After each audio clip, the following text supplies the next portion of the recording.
మరి సమయంలో మన దేవుని స్తుతించి ఆరాధించబోతా ఉన్నాం.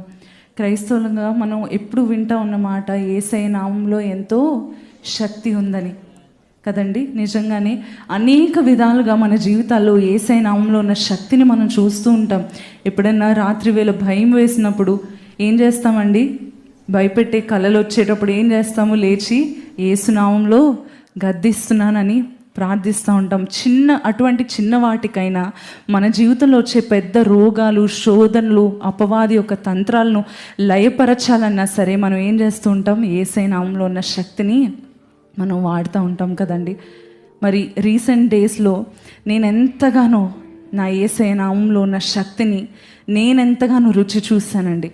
25 days ago I had an emergency C-section.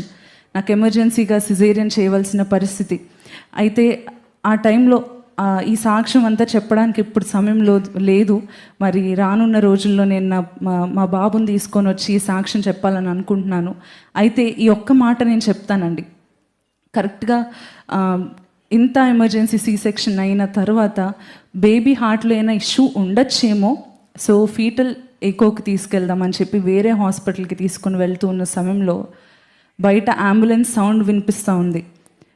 Imagine, ఇక్కడున్న ప్రతి తల్లికి ఈ బాధ అర్థమవుతుందేమో అండి కదా. అప్పుడే డెలివరీ అయ్యి ఇప్పటి వరకు బేబీని కనీసం సరిగ్గా చూడడానికి వీలు కాలేదు. ఇప్పటి వరకు బేబీ ఆల్రెడీ NICUలో ఉన్నాడు.